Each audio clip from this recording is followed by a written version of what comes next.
Assalamu alaikum friends, welcome to another video. It's me tips and tricks with Hina. I hope you all are good and I am also fine alhamdulillah. घरों में या घर के kitchen में अक्सर चोटियाँ तो हो ही जाती हैं, तो चोटियों से छुटकारा हासिल करने के लिए यहाँ पर आपके साथ एक टिप शेयर कर रही हूँ।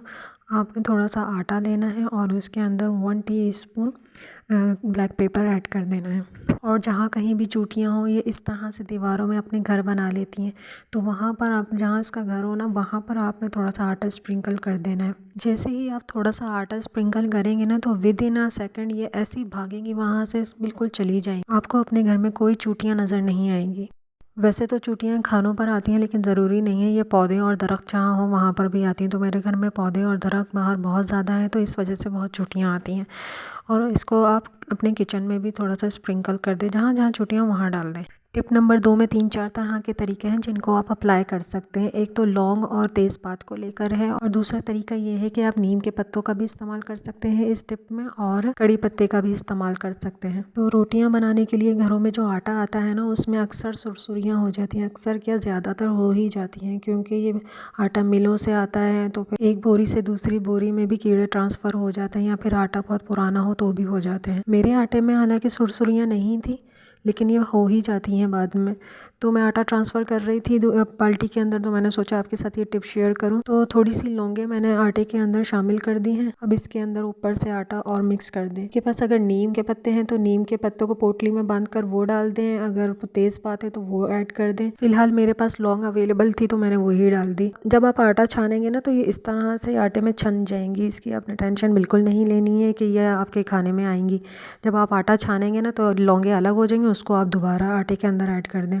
तो इस तरह से आपके आटे में बिल्कुल भी सुरसुरियाँ नहीं होंगी, ना कोई सुंडियाँ होंगी। वो इस तरह से कि ये जो 2-3 तरीके मैंने आपके साथ शेयर किए हैं ना, उनकी स्मेल इतनी ज़्यादा स्ट्रॉन्ग होती है ना, उसकी वजह से ये कीड़े नहीं पड़ते। टिप नंबर 2 ये है कि जब भी हम हाफ़ फ्राई एग बनाते हैं ना, फ्राई पैन में बनाएं या तवे पर बनाएं, तो वो चिपक जाता है नीचे से, या फिर पलटते हुए टूट जाता है। तो ऑयल पर थोड़ा सा आटा स्प्रिंकल कर दिया करें। आटा स्प्रिंकल करने से ये होगा कि हाफ़ फ्राई एग बनाते हुए जो हमारी शिकायत है ना कि एग टूट जाता है, वो एग ना टूटेगा ना चिपकेगा। क्योंकि मैं एग को दोनों तरफ से फ्राई करती हूँ, तो एक चुटकी में आटा दोबारा डाल के ऊपर से एग दोबारा पलट देती हूँ। इस तरह से इतना अच्छा एग फ्राई होता है, ना ये जला है ना ये चिपका है, और ना ये ओवर कुक हुआ है कि इसकी जर्दी ही बिल्कुल ख़त्म हो गई, आपके सामने है। तो है ना ज़बरदस्त सी टिप। टिप नंबर 4 ये है कि कभी कभी खाना बनाते हुए अनजाने में हमारे किचन के टॉप काउंटर पर घी या ऑयल गिर जाता है। इसको कभी भी ना साफ़ी से साफ़ ना करें, उनमें और इतनी ज़्यादा चिकनाई आ जाती है कि वो साफ़ भी नहीं होती। तो मैं ये करती हूँ कि थोड़ा सा आटा लेती हूँ और आटे को ना इस ऑयल या घी पर रब कर लेती हूँ अच्छी तरह से। इस तरह से ये सारा घी इस आटे के ऊपर आ जाएगा। अगर तो आपका दिल मानता है तो आप इसको आटे में दोबारा शामिल कर दें, और अगर आपका काउंटर गंदा था और आपका दिल नहीं मान रहा है तो आप इसको चूड़ियों को डाल दें, तो ये आटा ज़ाया भी नहीं होगा। टिप नंबर 5 मेरी दालों से रिलेटेड है। हमारे घर में अक्सर मुख्तलिफ़ किस्म की दालें तो आती ही रहती हैं। इन दालों में भी कीड़ा लग जाता है, ख़ास तौर से चने की दाल में तो कीड़ा लाजमी लगा हुआ आता है या फिर लग जाता है उसके अंदर। तो इसके लिए मैं क्या करती हूँ कि ना दाल के अंदर थोड़ा सा ऑयल ऐड कर देती हूँ, और इसको अच्छी तरह से शेक कर लेंगे ना, तो ये पूरी दाल में ऑयल मिक्स हो जाएगा। इस तरह से आप अपनी दालों को बचा सकते हैं कीड़ों से, और इसको काफ़ी टाइम के लिए स्टोर भी कर सकते हैं। और हाँ, अगर आपके पास साबुत नमक है तो नमक की कुछ डेलियाँ आप दाल के बीच में रख देंगी, तो उससे भी आपकी दालें महफूज रहेंगी। टिप नंबर 6 ये है कि तवे पर हम हर किस्म की फ्राइंग कर रहे होते हैं। मेरा तो यही हाल है कि मैं इसके ऊपर कबाब भी फ्राई कर रही हूँ, एग भी फ्राई कर रही हूँ, और पराठे तो बन ही रहे हैं। तो इसकी क्लीनिंग के लिए जो मैं तरीका इस्तेमाल करती हूँ ना, वो ये है कि मैं इसके ऊपर थोड़ा सा ना आटा स्प्रिंकल कर देती हूँ। जिस तरह से हम फेस का एक माइल्ड सा स्क्रब बनाते हैं ना, तो ये भी इसका एक स्क्रब बन जाता है। और इसके ऊपर थोड़ा सा काला ऑयल, ये तो मैजिकल ऑयल है, ये तो ज़रूर होना चाहिए आपके घर में।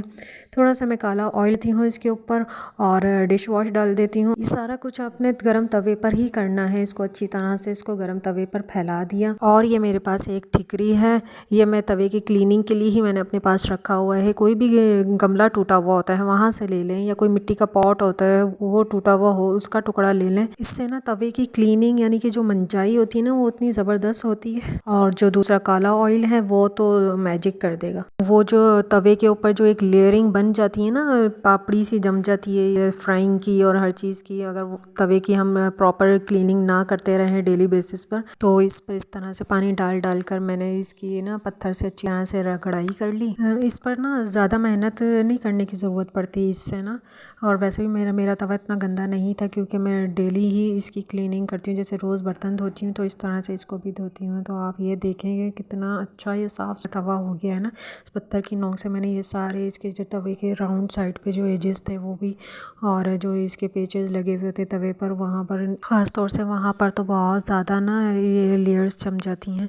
तो इसके बाद मैंने इसको वॉश कर लिया। Now as you can see the final result, तवे की शक्ल निकल आ चुकी है, कितना अच्छे से क्लीन हो चुका है ये हर तरफ से ना, आगे से भी पीछे से भी बहुत अच्छी क्लीनिंग हो गई है। टिप नंबर 7 ये है कि जब तवे की क्लीनिंग के बाद आप इसके ऊपर रोटी बनाना चाहेंगे ना, यानी कि जब इसको आप गरम करेंगे तो गरम के बाद आप देखेंगे कि इसके ऊपर थोड़ी सी ना थिकनेस आ जाती है। तो आपने फ़ौरन इसके ऊपर रोटी नहीं बनानी है, बल्कि आपने ये करना है कि इसके ऊपर 1 ड्रॉप ऑयल डाल देना है गरम तवे पर, और इसको ना एक कपड़े से अच्छी तरह से पूरे पे फैला देना है, यानी कि साफ़ कर देना है, क्लीन कर देना है। तो इससे ना आपकी रोटी बहुत अच्छी बनेगी और ना फूली फूली और नरम तैयार होगी। वीडियो को एंड तक देखने का बहुत शुक्रिया। नेक्स्ट वीडियो में आपके साथ फिर मिलूंगी कि कुछ इसी यूज़फुल टिप्स एंड ट्रिक्स के साथ। तो जब तक के लिए मुझे इजाज़त दें, और मेरे चैनल को लाइक शेयर एंड सब्सक्राइब करना बिल्कुल ना भूलिएगा। अल्लाह हाफिज़।